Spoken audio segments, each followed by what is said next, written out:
其實今日彌撒嘅福音咧有一個背景嘅，個背景每個主日亦都有神父嘅福音分享，帶嚟最新嘅反思同最新嘅分享信仰。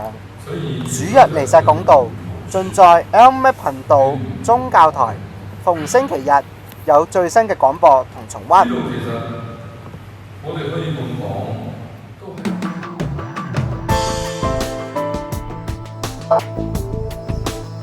緊貼一個星期嘅天主教新聞資訊，直擊本地教會同普世教會嘅第一手報導。天主教報紙摘要：星期日上晝6點 ，LMAC 頻道宗教台現場直播。呢一條頻道每日環環等候，分秒必爭。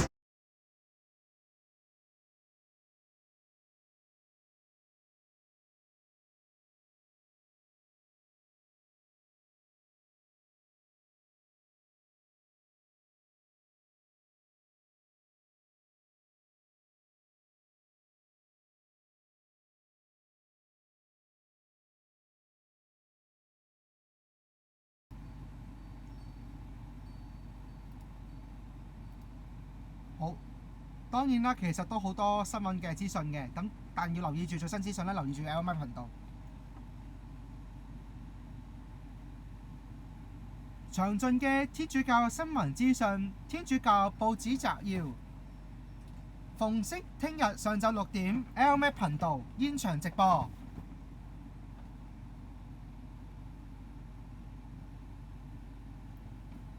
各位，翻返嚟節目時間，繼續係天主教報紙摘要嘅報導，睇下繼續係本港嘅消息啊！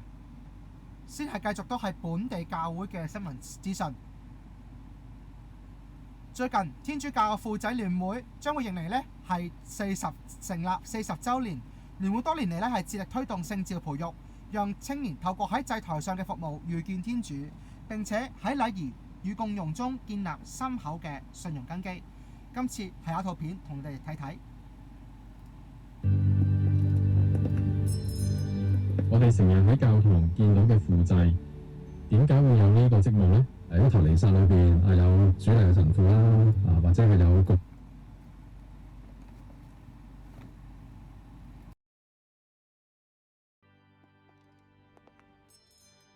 我哋成日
咁咪女仔咪一齊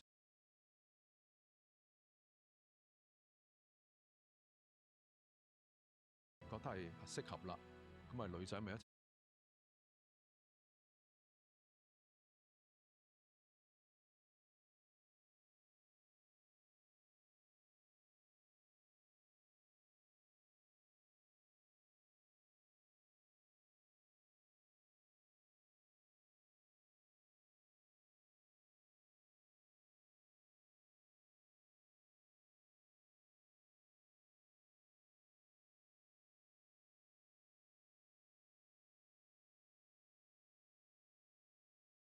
參與做副，咪一齊參。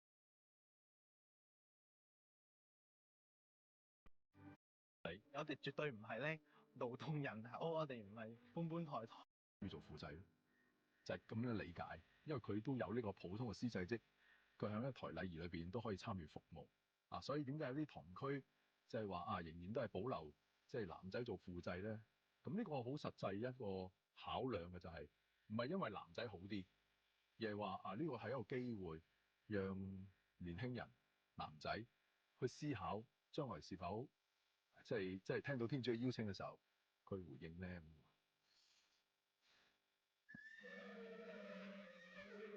咁副祭算唔算係神父嘅馬仔？我哋絕對唔係咧勞動人口，我哋唔係搬抬抬嗰啲嘢啊。不過我哋喺當中咧去認識神父，我哋了解下，我哋會唔會都諗下做神父咧？啊，或者係做獻身生活嘅人咧？咁所以馬仔都可以叫做係，但係同時間可以話唔係。我哋渴望我哋可以去有啲改變咧，我哋有啲認識咧，咁去了解下自己究竟係咩嘅聖召咧咁樣。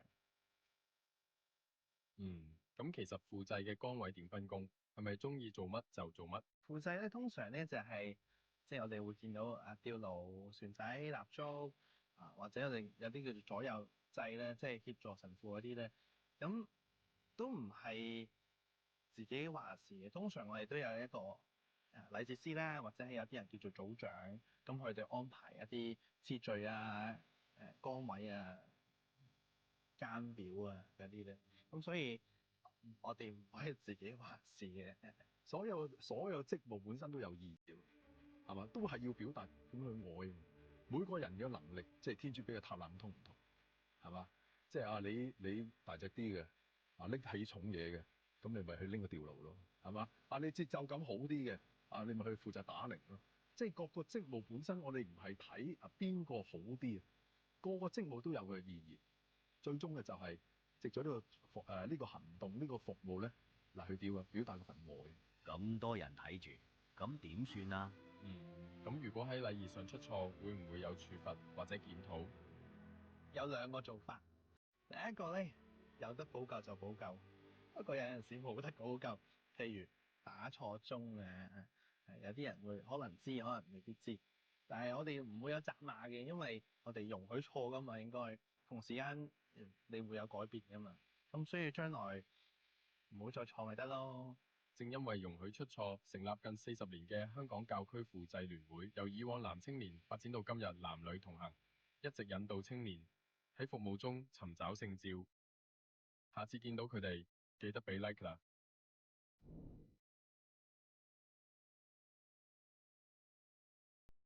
多謝天主教報公教嘅報導。我小編都其實細個嘅時候都做過副祭嘅。咁當然啦，我哋都希望唔好做到得太多次。咁其實真係多謝神父嘅分享啊！好，睇下今個星期嘅眾裏尋詞，時間都差唔多啦。咁我睇下今個星期眾裏尋詞係擁抱30，係講明愛嘅。今個星期社論啦，聆聽與關懷的規章。睇主教公署公告。嗱，上次已經係講咗關於即係嗰個即係拉丁文彌撒同埋嗰個教會工作小組呢啲 update 嘢㗎啦。上個星期同上一期公教課都講咗，咁但係今個星期都再次強調翻啦，提翻大家啦嚇。即係關於朝聖嗰方面啦，神父唔可以超過2次，不得參加超過2次嚇，去本港以外地區嘅朝聖團。如果係有例外情況，咁一定要經教區秘書處轉俾主教知，咁主教俾 approval 先至可以做嘅。另外就係關於牧者及信友遵守禮儀守則嗰啲關係就唔可以亂咁改啦。跟住就關於拉丁文彌撒，拉丁文彌撒咧就照舊跟翻去進教之後堂，中午10點半有拉丁文彌撒啦。咁而主禮者係由周書基指派嘅神父，同一個點，每月頭一個主日下3點半舉行拉丁文晚禱同聖體降福。咁跟住咧就係頭先嘅教會工作小組，頭先上次都講過下㗎啦。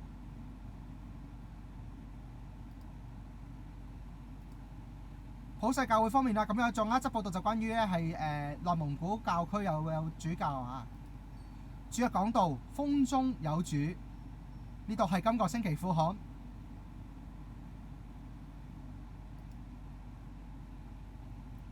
咁最近呢一期嘅報章咧特別強調緊一樣嘢，就係講全球教友及修道人嘅統計。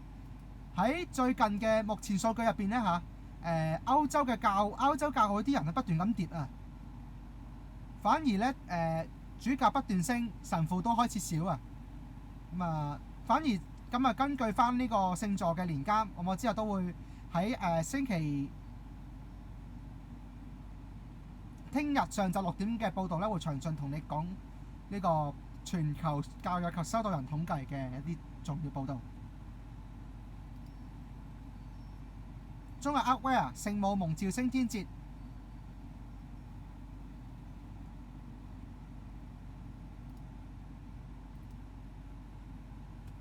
歲月興旺呢個文物保護，今次就係歌聲回流的螺旋梯。